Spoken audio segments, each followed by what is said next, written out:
Well, alrighty then, let's take a look at my tank. Just over 2 years old now. I'm a bit late to the party with the tank videos. I've posted plenty of photographs, but it's my first time I've had a crack at doing a video. So what I'd like to do is just take a quick look at the tank, and then we'll take a look at the sump and the various different equipment, and we will go from there. Okay, so as you can see, the tank is looking a little bit devoid of fish right now. There's only 4 in there right now. We've got the cleaner ass up here top left, we've got the 6th line just in there under that big stylophora. The yellow tang is a little bit shy. He might come out, maybe not.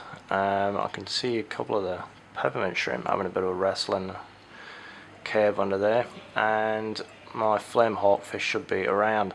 So if you've been following my tank thread, you would know that I had a bit of a disaster recently, a few losses. I lost my flame angel and a clown, and the mimic tang, which was my first fish into the tank.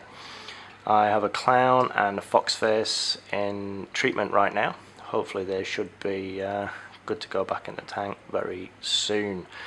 I've got a nice spread of corals, a few new ones and a few clams in there. Oh, there's the tang, he's coming out to have a look around. And there's a hawk just up behind the goniopera, which is my centerpiece. What you can see in terms of equipment, I'm running 2 XR15 Pro Radions. I've got the Reef Link and I've got the Vortec MP40 up on the right. I have a Senai just sitting back right. I'll just shut this down and see if I can zoom in on a few corals. So this one here, really nice striped scolly. He's the first scolly I've added to the tank, and he only went in there on Friday.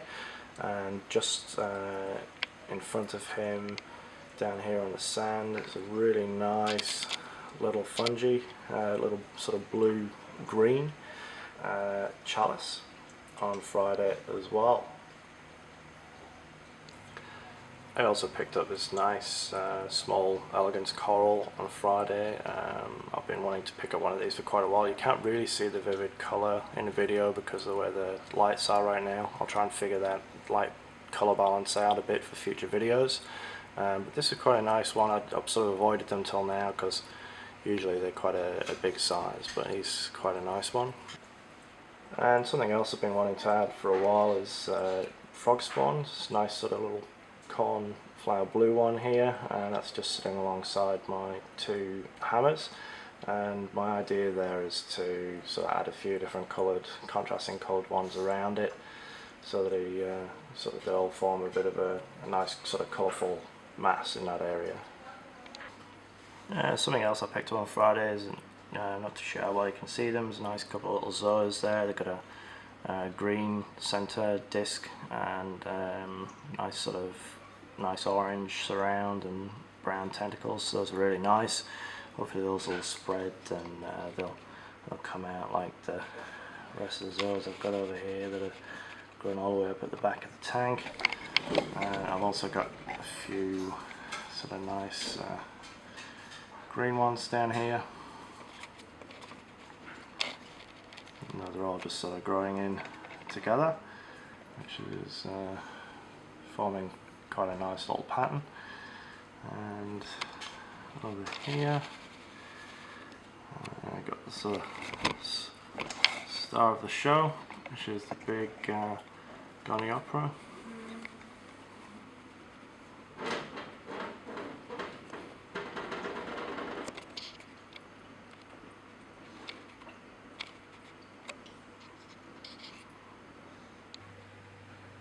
Okay, so this is the sump of the Reefer 250. As you can see, there's not an awful lot of space in there.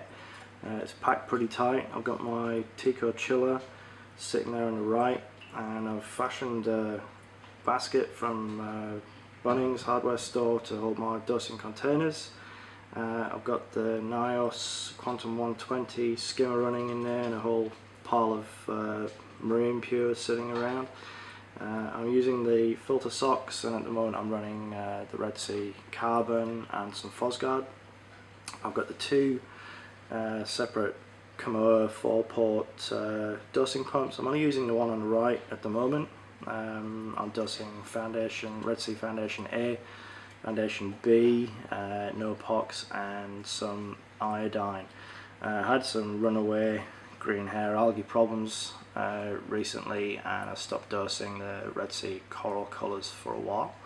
I'm just going to pick this up and just get you in a little bit closer to look at a few things in a bit more detail. So we've got the two controllers here for the MP40 and the vector return pump. What we've got over here is you can see that the stock float valve that comes with the Reefer is gone, and the eagle-eyed amongst you probably noticed that the stock ATU is also gone. And the reason for that is because I have replaced it with a refloat, and you can see we've got the pipe coming down here. I'll show you where that goes in a moment. But the stock float valve has been replaced with one of Gordon from Refloat's nice infrared sensors, so that's proving much more reliable than the stock Red Sea float valve was previously, which used to get clogged up pretty quick and stop working. Now, because I've got stuck for kind of space here, a few things have escaped out of the cabinet. So just down here on the left we've got the battery backup, probably more about that later. I've got a few things stuffed down the side here, so I've got the alkalinity, the Red Sea Foundation B container, and I've got the refloat, which I've just fastened to the side, so that's easy to see, and so I can hear the alarm if it goes off. And what you might be able to see just down the back, we haven't got much light, but the wires and the pipe actually go through the wall, and I have a 20 litre RO container outside, and we can't see anything right now because it's night time, so maybe I'll try and get some footage of that in the morning. Okay, so while we've still got some light left, let's just take a quick look at this outside. Coming through the brickwork there, we've got the pump power cable, and we've got the water hose, 20 litre container, and the refloat pump. I keep a spare drum up here because I have to top it up sort of twice a week, and that basically concludes the tour of the equipment.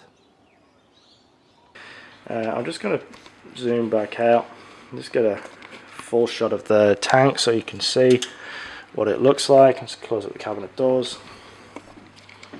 It's tucked away in a corner here, so it's not ideal for cooling, but that's kind of the corner that we had to work with.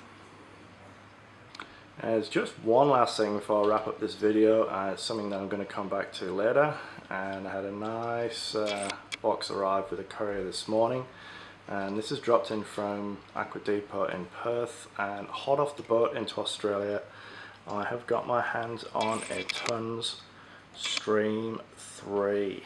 Super excited about this. Magnetic levitation, supposedly very efficient, very quiet, and I will be unboxing that and seeing how that rolls later. Alright, thank you very much for now. I'll do another update soon, and that's it from Damien's Reef Tank.